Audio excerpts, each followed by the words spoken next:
Lors de la conférence sur la sécurité de Munich, Kaja Kallas a défendu les valeurs et le rôle de l'UE, répondant aux attaques formulées un an plus tôt au même endroit par J.D. Vance.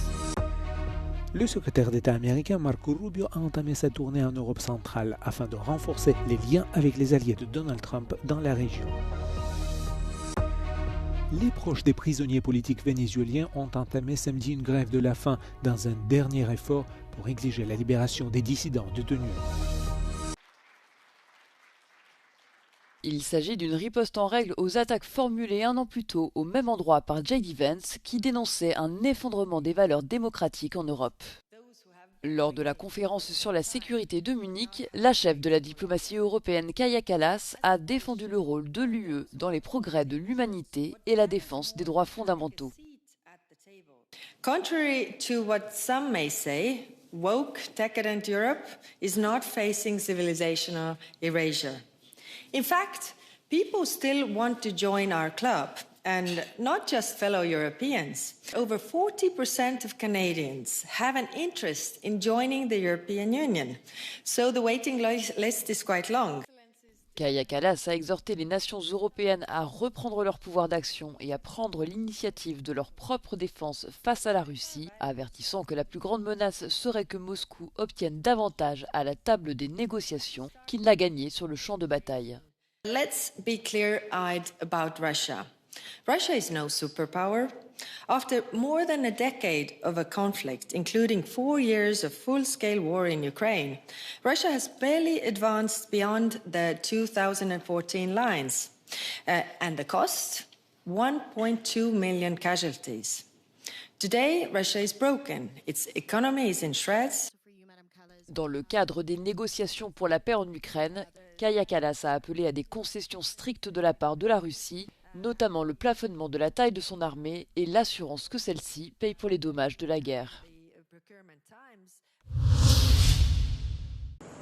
Le secrétaire d'État américain Marco Rubio a souligné que Washington ne voulait pas de vassaux en Europe, mais des alliés avec lesquels travailler sur des questions communes.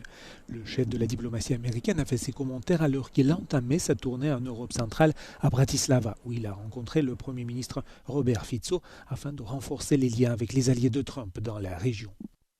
Le plus haut diplomate américain a déclaré que l'administration Trump souhaitait une Europe plus forte, qui à son tour créerait une OTAN plus forte, capable de dissuader efficacement les menaces.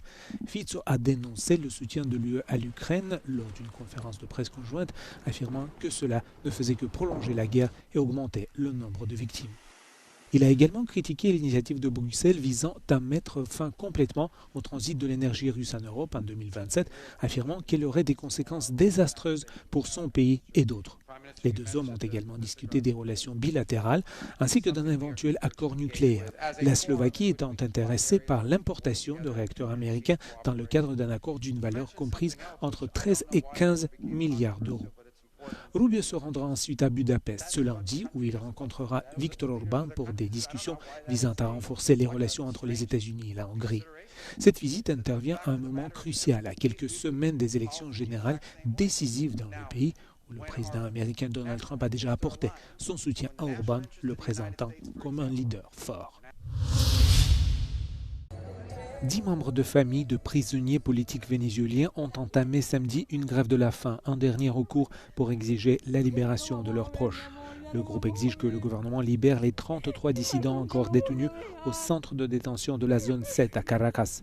Alors que 17 prisonniers ont été libérés samedi matin, les familles qui campent devant le centre depuis le 8 janvier estiment que ces libérations sont trop rares.